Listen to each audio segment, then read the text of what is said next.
기도 드리시겠습니다. 이 2025년도에도 항상 은혜로서 지켜주신 주님, 이제 은혜의 해가 지나가고 또 다른 은혜의 해가 찾아옵니다. 2025년도도 은혜의 해이며 2026년도도 은혜의 해이며 영원토록 주님의 은혜의 해를 선포합니다. 주님은 영원한 은혜이십니다.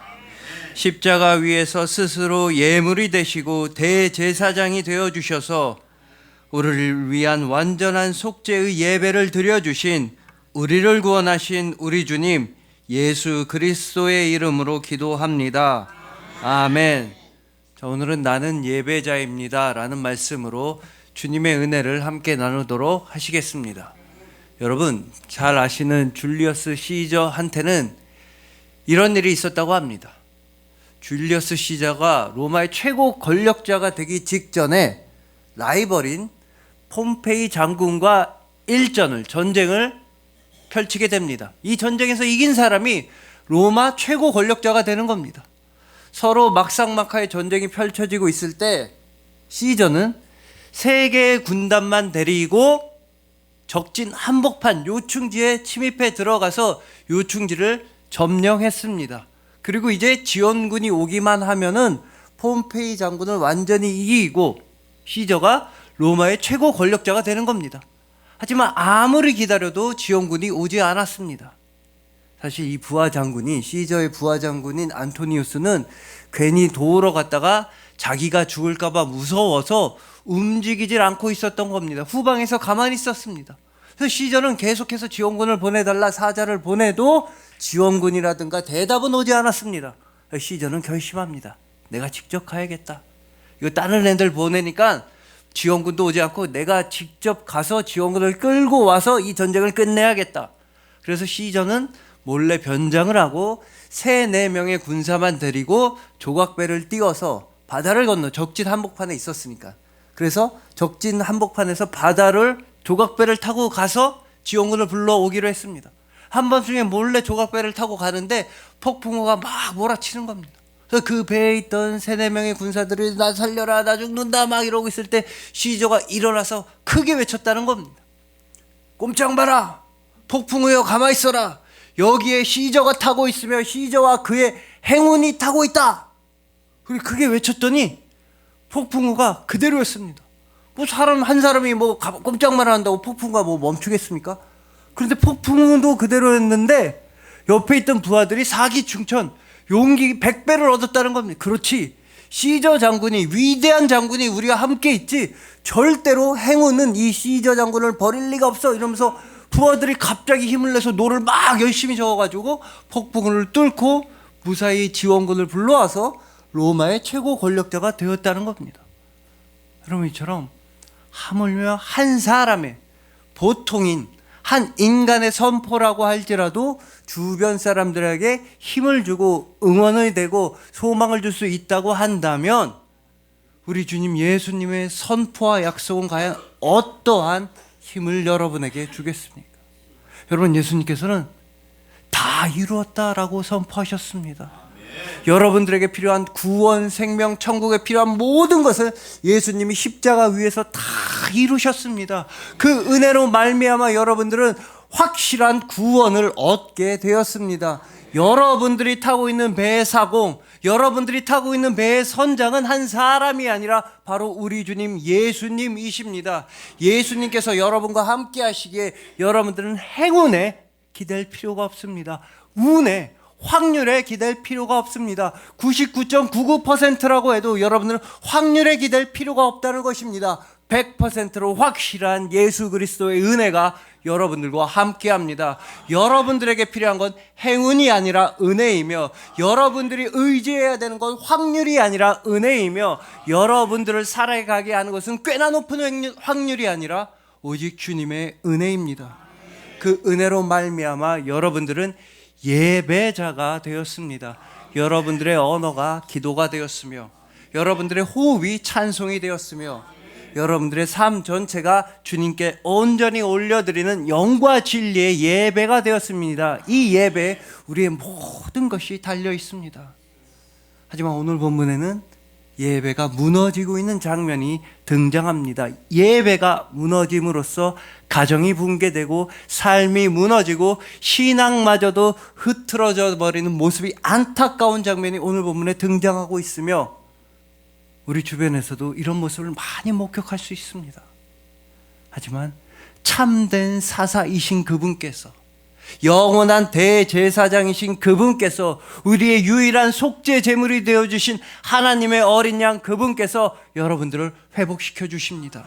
여러분들의 예배를 회복시켜 주시고, 여러분들의 믿음을 온전케 하여 주시고, 여러분들의 사랑을 영원토록 유지시켜 주십니다. 참된 사사이신 예수님 한 분만이 여러분들의 삶을 완성하여 주시는 것입니다. 그래서 오늘은 오늘 본문 말씀을 통해서 내가 믿고 싶은 대로의 하나님이 아니라, 내가 그리고 싶은 대로의 하나님이 아니라, 내가 원하는 대로의 하나님이 아니라 반대로 하나님께서 그려나가시는 나의 모습에 온전히 순종하는 영과 진리의 예배자가 되는 그런 우리 모두가 되기를 소망해 봅니다.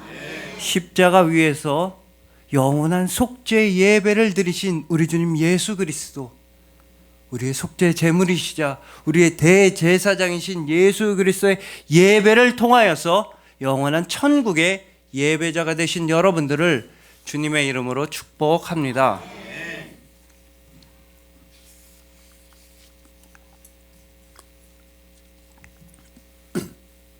자, 먼저 오늘 본문은 사사기 17장인데 요 사사기 17장은 좀 특이한 면이 있습니다. 여러분, 사사기는 전체 21장까지 있는데 오늘 본문인 17장부터 21장까지는 사사기가 맞나? 이거 사사기라고 불러도 되나? 싶을 정도로 좀 특이한 내용입니다. 일단은요, 사사가 안 나옵니다. 사사기면 사사가 나와야 되고, 찐빵이면 안고가 있어야 되는데 오늘 본문부터 21장까지는 사사가 나오질 않습니다. 사사기의 최후의 사사는 오늘 본문 바로 앞장인 16장에서 그 유명한 삼손, 막 기둥 밀고 죽은 삼손이 죽으면서 그 다음부터는 오늘 본문인 17장부터 21장까지 사사가 나오질 않습니다. 그리고 두 번째로 그 전까지의 사사기와 다른 특징이 뭐냐면 외적의 침입이 없습니다. 원래 사사기는 외적의 침입이 있어야 됩니다. 뭐 삼손 때면 블레셋, 기드온 때면 미디안, 뭐 드보라 때면 어쨌든 외적이 침입해 오고 하나님의 도우심으로 사사가 그 외적을 물리치는 게 사사기 내용인데, 오늘 본문인 17장부터 21장까지는 사사도 없고 외적의 침입도 없습니다. 그런데도 왜 사사기라고 부르느냐? 사사기에 나오는 정말 중요한 주제를 공유하고 있기 때문입니다. 여러분, 오늘 본문인 17장부터 21장까지는 인간 사사는 등장하지 않지만, 사람 사사는 등장하지 않지만 참된 사사이신 하나님께서는 여전히 일하고 계십니다. 우리의 영원한 사사이신 하나님께서, 우리가 의지해야 할 유일한 사사이신 하나님께서는 우리를 구원하실 실마리를 여전히 오늘 본문에서 보여주고 계십니다. 그리고 외적의 침입은 없지만 외적보다 훨씬 더 무서운 내적, 바로 우리 안에 있는 죄악, 이스라엘 백성들 안에 있는 무시무시한 죄악, 우리로서는 감당할 수 없는 무시무시한 우리 안에 있는 죄악이 나오며 그 죄악을 어떻게 해결해야 하는지를 참된 사사이신 하나님께서 실마리를 보여주신다는 게 오늘 본문의 내용입니다. 여러분, 그래서인지 오늘 본문에 주인공처럼 등장하는 이 미가라고 하는 사람은 우리랑 너무나 많이 닮아 있습니다. 오늘 본문의 내용은 읽어봐서 아시겠지만 이 미가라고 하는 사람이 자기 어머니한테, 자기 엄마한테 은 1,100개를 훔칩니다. 그러다가 자기 엄마한테 은 1,100개를 다시 돌려주는 내용입니다. 아니, 미가 우리랑 정말 비슷하지 않습니까? 미가가 만약에 진짜로 착한 사람이었다면, 우리보다 훨씬 더 착한 사람이었다고 한다면 엄마 돈을 안 훔쳤을 겁니다. 아무리 돈에 욕심이 나도 어머니의 돈이지 이러면서 안 훔쳤을 겁니다. 그리고 미가가 우리보다 훨씬 더 나쁜 사람이었다면, 평균보다 더 악한 악인이었다고 한다면 엄마한테 돈을 안 돌려줬을 겁니다. 우리보다 착했으면 안 훔쳤을 거고, 우리보다 나빴으면 훔친 돈 안 돌려줬을 겁니다. 근데 이 미가는 우리랑 비슷하게 애매한 사람이라, 애매하게 착하고 애매하게 나쁜 사람이라 욕심나서 엄마 돈을 훔쳤다가 또 나중에 또 돌려주기도 합니다. 그런데 이 미가가 엄마한테 돈을 돌려준 이유야말로 우리랑 더욱더 닮아 있습니다. 여러분, 이 미가는요, 양심의 가책을 느껴서, 내가 어떻게 엄마 돈을 훔치나, 다시 돌려줘야지. 이거 하나님 앞에서 할 짓이 아니야. 하나님께 죄송해서라도 돌려드려야겠어. 이렇게 착한 동기에서, 선한 이유에서 엄마한테 돈을 돌려준 게 아닙니다. 미가가 엄마한테 훔쳤던 돈을 엄마한테 다시 돌려주는 이유는 이것뿐이었다고 오늘 보면 2절은 말합니다. 그의 어머니에게 이르되 어머니께서 은 1,100을 잃어버리셨으므로 저주하시고 내 귀에도 말씀하셨더니. 그러니까 여러분, 미가의 엄마는 은 1,100개나 되는 많은 돈이 없어졌으니까 막 저주를 한 겁니다. 돈이 없어져도 막 저주하고 아들한테도 그 저주를 막 얘기한 겁니다. 그냥 뭐 심리도 못 가서 발병 난다 이 정도가 아니라 막 설교 시간엔 입에 담을 수 없는 저주, 은 1,100개나 없어졌으니까 이 막 어떻게 해서 죽어라 망해라 막 다처럼 막 저주를 한 겁니다. 아들한테도 야 누가 내 돈 훔쳐갔다 이거 어떡하냐, 그 훔쳐간 도둑은 막 저주한 겁니다. 그 저주를 듣고 미가는 어라라, 이거 내가 저주당하겠네, 이거 나한테 큰 화가 미치겠네, 저 저주가 나한테 임하면 어쩌지, 안 되겠다, 돌려줘야겠다. 즉 미가는 착한 이유에서 엄마한테 돈을 돌려준 게 아니라, 우와 우리 엄마 저주 욕 살벌하게 하네, 저 저주 나한테 다 임하면 너무 무서워. 자기가 저주를 당하는 게 무서워서 그래서 돈을 돌려준 건 얼마나 평범합니까? 얼마나 인간적입니까? 우리도 다 이렇지 않습니까? 우리도 되게 애매하게 착하고 애매하게 나쁩니다. 우리 중에 어마어마하게 착한 사람도 없고 어마어마하게 나쁜 사람도 없습니다. 우리가 법을 지키는 것 되게 착해서 지키는 것도 있지만 혼나지 않으려고 지키는 것도 있고, 우리가 나쁜 일을 하지 않는 것 다른 사람들이 보니까 다른 사람들한테 착한 사람처럼 보여야 되니까 좋은 일 하는 것도 있는 겁니다. 우리는 다 미가처럼 평균적으로 착하고 애매하게 나쁘고 평균적으로 선하고 애매하게 다들 인간적으로 살아가는 사람들입니다. 소시민적으로 인간적으로 살아갑니다. 우리가 인간적으로 평범하게 살아가는 거 절대 나쁜 게 아닙니다. 아주 훌륭한 일입니다. 하지만 그러나 우리가 하늘나라의 것을 소망한다면 인간적인 것으로는 부족하다는 것입니다. 이 땅에 소속된 게 아니라 하나님 나라의 은혜를 갈망한다면 인간적인 것만으로는 부족하다는 것입니다. 우리가 하늘나라의 능력과 은혜와 지혜를 얻길 원한다면 평범하게 인간적으로 살아가서는 절대로 얻을 수가 없습니다. 천국의 은혜를 받는 건 인간적이 아니라 그리스도인이 되어야 합니다. 평범한 인간이 아니라 거룩한 성도가 되어야 하는 것입니다. 우리가 천국에 들어갈 수 있는 건 인간으로서 들어가는 것이 아니라 예수 그리스도를 믿는 믿음을 고백한 그리스도인이 될 때에만, 주님의 은혜에 감사하는 성도가 될 때에만 가능한 일입니다.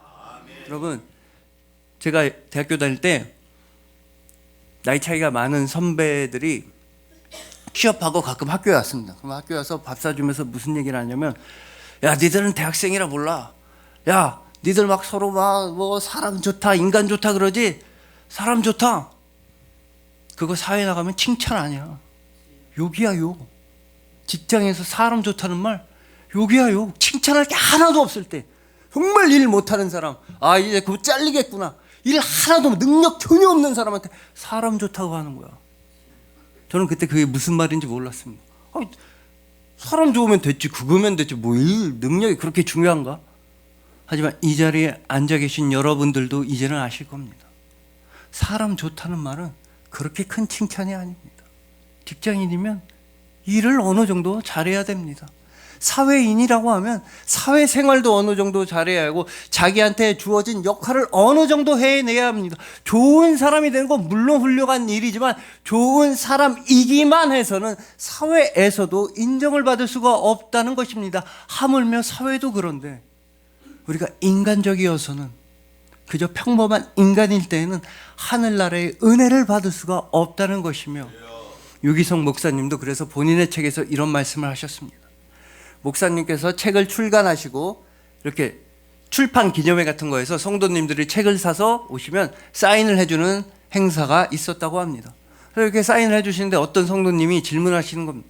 목사님, 성령의 열매를 맺으려고 하면 어떻게 해야 됩니까? 그래서 평소 같으면 목사님은 잘 되실 겁니다. 성령께서 도와주실 겁니다 하고 넘어갔을 텐데, 그날따라 그때 따라 주님께서 주시는 강한 마음이 있어서 세게 말씀하실 수밖에 없으셨다는 겁니다. 성령의 열매 맺으려고 하지 마십시오.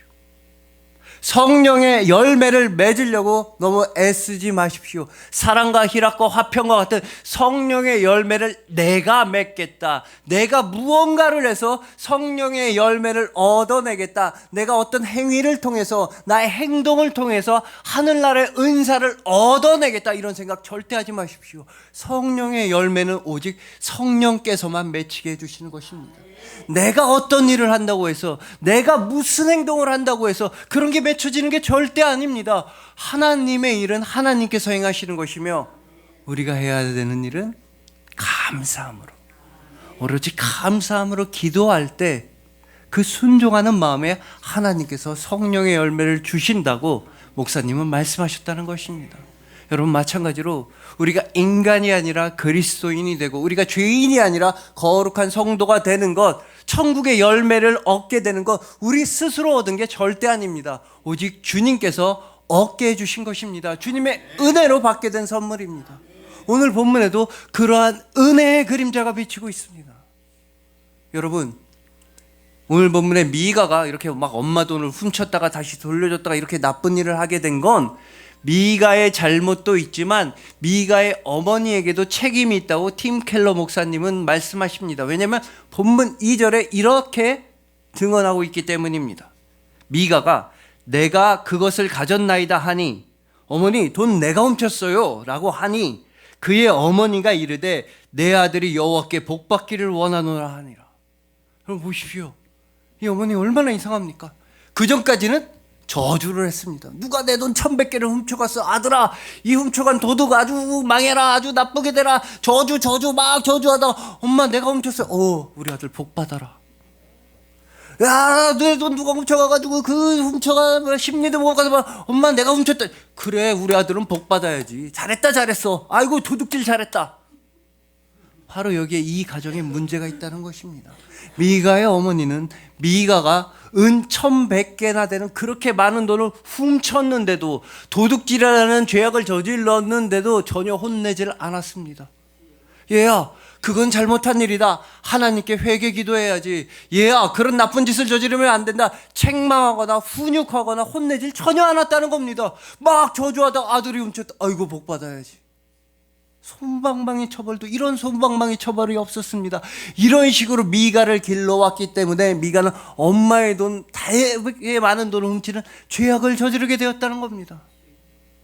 그러나 우리의 아버지, 하나님 아버지는 미가의 어머니와 전혀 다른 사랑의 아버지이십니다. 여러분, 우리 아버지 하나님 아버지는요, 너무나 전지전능하셔서 우리의 죄악과 잘못을 모르실 수가 없으십니다. 하나님 아버지는 너무나 거룩하셔서 우리의 죄악과 함께 가실 수가 없으십니다. 하나님 아버지는 우리를 너무나 사랑하시는 아버지라 우리를 죄인으로 그냥 내버려 두질 않으십니다. 우리가 저지른 잘못과 죄악의 대가는 반드시 치르도록 우리를 교육하시는데, 그 잘못에 대한 대가, 저주, 심판, 진노, 죽음을 모두 다 하나님께서 당하셨다는 겁니다. 바로 성자 하나님, 하나님의 아들이신 예수 그리스도께서 우리를 대신하여 모든 저주와 진노와 버려짐과 죽음을 십자가에서 당하셨기에, 십자가에서 아무런 죄가 없으신 그분께서 속죄 예배를 드려주셨기에 이제 우리가 그리스도인이 된 것입니다.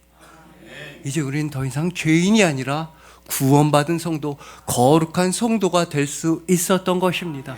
그러니 부디 나의 나 된 것은, 우리의 그리스도인 된 것은 오직 주님의 은혜임을 감사함으로 고백하시길 소망합니다.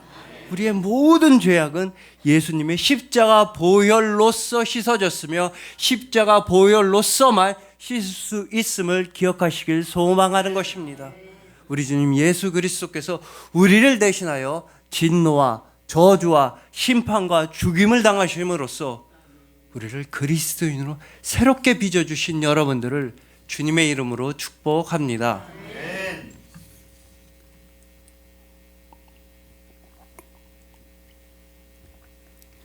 자, 다음으로 오늘 보면 3절과 4절을 보시면 아들인 미가가 돈을 훔쳤다가 어머니한테 돌려주니까 이런 이상한 일을 했습니다.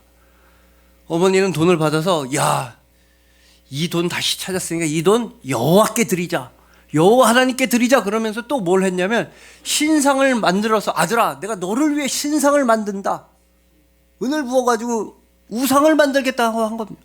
그러니까 하나님을 섬기는 것 같으면서 동시에 우상도 만드는 겁니다. 그러면 차라리 이 집안이 이 당시에 이방인 집안, 이방신을 섬기는 아예, 그러니까 우리식으로 말하면 교회 다니는 사람들이 아니라 아예 다른 종교 믿는 사람들이면 모르겠는데 이 집안의 잘못은 하나님을 믿는다고 하면서도 우상을 여전히 숭배하고 있다는 겁니다. 하나님께서 십계명에서 금지하신 우상 숭배를 여전히 하고 있는 큰 죄악을 저지르고 있는 것입니다. 그리고 이 우상 숭배는 하나님께도 절대로 저질러서는 안 되는 죄악이며 우리의 생명을 멸망으로 만드는 너무나 무서운 죄악이 우상 숭배라는 겁니다. 여러분, 일단 그럼 우상 숭배는 무엇일까요? 제가 여러분들한테 스케치북을 다 하나씩 나눠드린 다음에 이렇게 말하는 겁니다. 여러분, 스케치북에 사과를 그려주세요.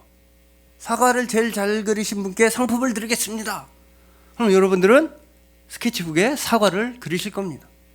그러면 조금 차이는 있습니다. 누구는 뭐 홍옥을 그리고, 누구는 부사, 누구는 아오리 사과, 누구는 벌레 먹은 사과, 누구는 빨간 사과, 누구는 약간 녹색 사과, 조금 차이는 있지만 어쨌든 사과는 대충 비슷하게 그리실 겁니다. 아, 다들 비슷해서 상품 없습니다. 다음 장에 이 그림 정말 잘 그리면 상품 드리겠습니다. 다음 장에 하나님을 그려주세요. 그럼 여러분 어떻게 그리실 겁니까? 하나님을 그리라고 하면 어떻게 그리실 겁니까? 하나님은 한 장에 그릴 수가 없습니다.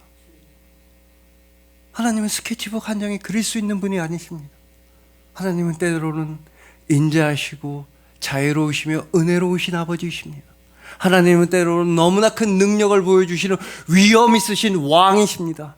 하나님은 때로는 우리의 죄악을 보시고 분노하시는, 진노하시는 심판관이십니다. 때로는 하나님은 우리의 죄악 때문에 우리가 잘못된 길로 갈까봐, 멸망의 길로 갈까봐 가슴을 치며 마음 아파하시며 눈물을 흘리시는 사랑의 아버지이십니다. 하나님은 이렇게 다양한 모습을 우리에게 보여주십니다. 한자로 계시하여 주십니다. 그런 하나님을 한 장의 그림엔 그려낼 수가 없습니다.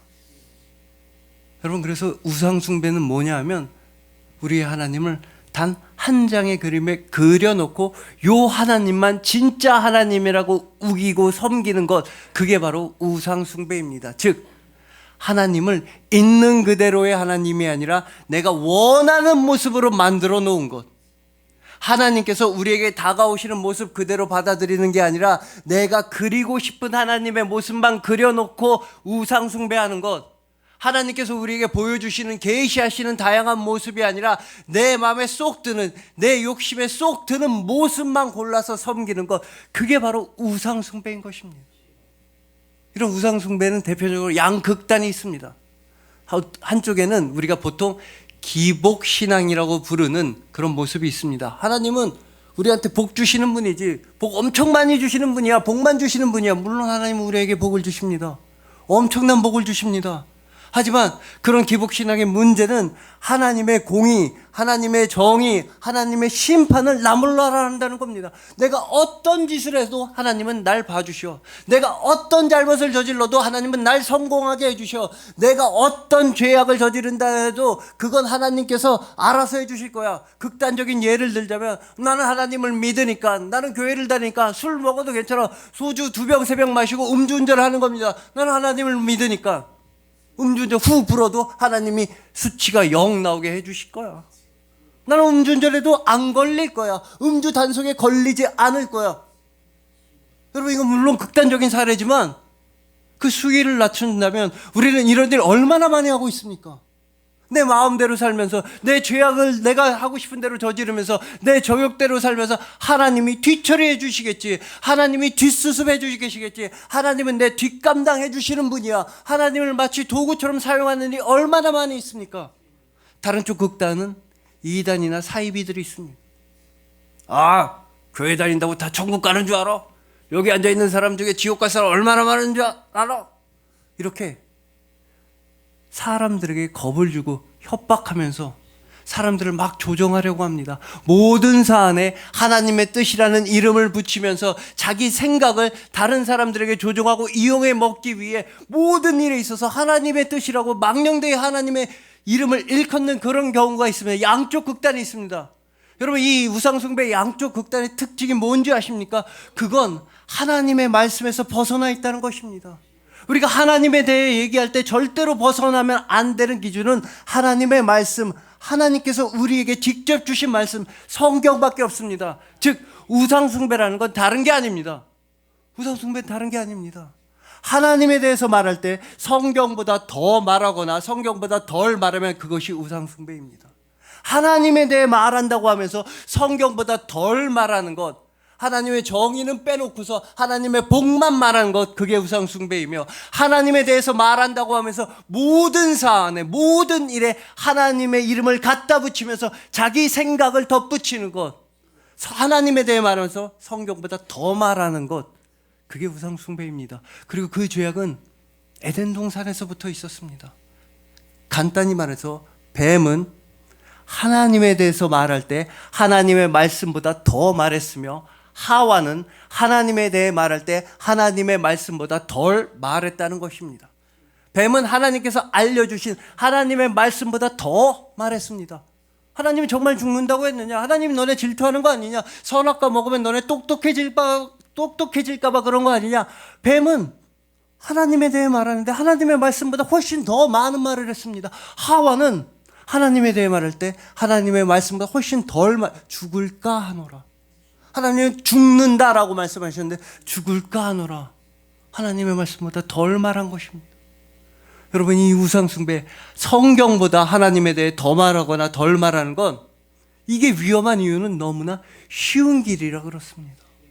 너무나 편안하고 너무나 안락하고 너무나 왜 아니겠습니까?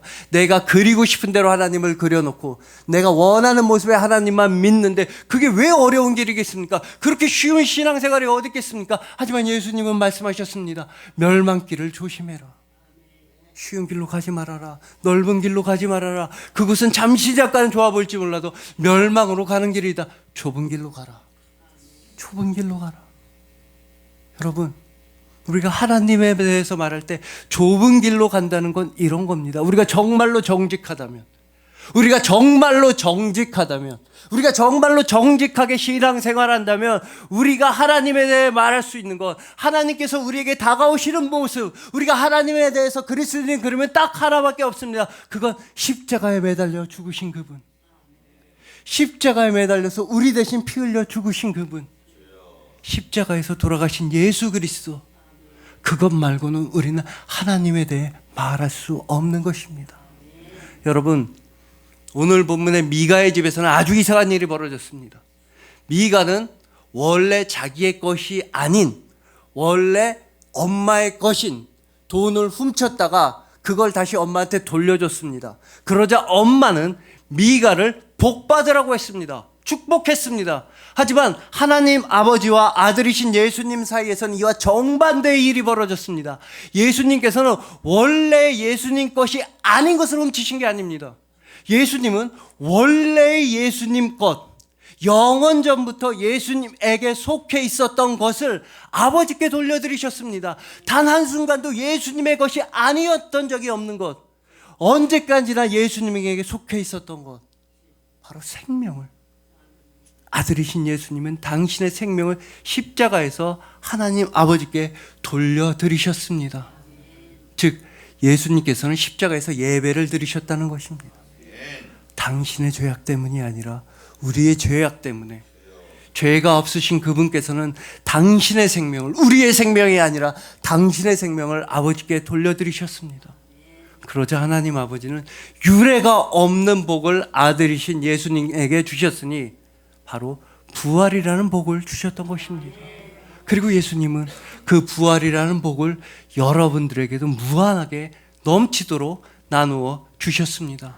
그 부활이라는 복을 받음으로써 우리는 예배자가 되었습니다. 언제나 예배자가 되었으며 어디서나 예배자가 되었으며 언제까지나 예배자가 되었습니다. 우리는 언제 어디서나 언제까지나 영과 진리로 예배를 드리는 아버지 보시기에 기쁘게 받으시는 영과 진리의 예배자가 되었습니다. 우리가 예배자가 될 수 있었던 건 예수님께서 여러분들을 사랑하시기 때문입니다. 예수님은 십자가에서 죽으실 만큼, 즉 십자가, 아무도 하기 싫어하는 일을 하실 만큼 여러분들을 사랑하시며 예수님 무덤에서 부활하실 만큼, 부활, 즉 아무도 할 수 없는 일을 하실 만큼 여러분들을 사랑하십니다. 예수님은 아무도 하기 싫어하는 일을 하실 만큼 여러분들을 사랑하시고 아무도 할 수 없는 일을 하실 만큼 여러분들을 영원토록 사랑하여 주십니다. 그리하여 이제 더 이상은 내가 그리고 싶은 대로의 하나님이 아니라 하나님께서 직접 그려나가시는 나의 모습, 바로 온전한 순종하는 예배자가 되어 아버지께 영광을 돌리시는 여러분들, 우리의 모든 죄악은 오직 예수 그리스도의 십자가 보혈로서만 씻음을 받았음을 감사함으로 고백하시는 여러분들, 예수님께서 그 누구도 하기 싫어하는 일을 하실 만큼 사랑하시고 그 누구도 할 수 없는 일을 행하실 만큼 사랑하여 주시는 여러분들을 진심으로 사랑하고 축복합니다. 기도드리시겠습니다. 이 2025년도에도 항상 은혜로 지켜주신 주님, 한 해가 저물어가고 새해가 다가옵니다. 지난 해도 주님의 은혜의 해이며 다가올 새해도 주님의 은혜의 해이며 그리고 어저께나 오늘이나 영원 무궁히 우리는 예배자입니다. 주님의 은혜에 오로지 감사하는 예배자입니다. 이제 내가 그려나가고 내가 원하고 내가 믿고 싶은 대로의 하나님이 아니라 하나님 있는 그대로의 하나님, 나에게 다가와 주시는 하나님, 결국 십자가에서 피 흘리신 하나님만 온전히 믿습니다. 그 계시와 진리를 온전히 믿습니다. 우리는 주님을 믿고 신앙하는 예배자입니다. 영과 진리의 예배로서 풍성한 행복을 주시고 감사와 순종의 예배로서 단단한 충성을 주시니 감사합니다. 올 한 해도 감사했습니다. 올 한 해도 우리는 예수 그리스도의 기록입니다. 십자가 위에서 스스로 예물이 되시고 대제사장이 되어서 우리를 구원하신 우리 주님 예수 그리스도의 이름으로 기도합니다. 아멘.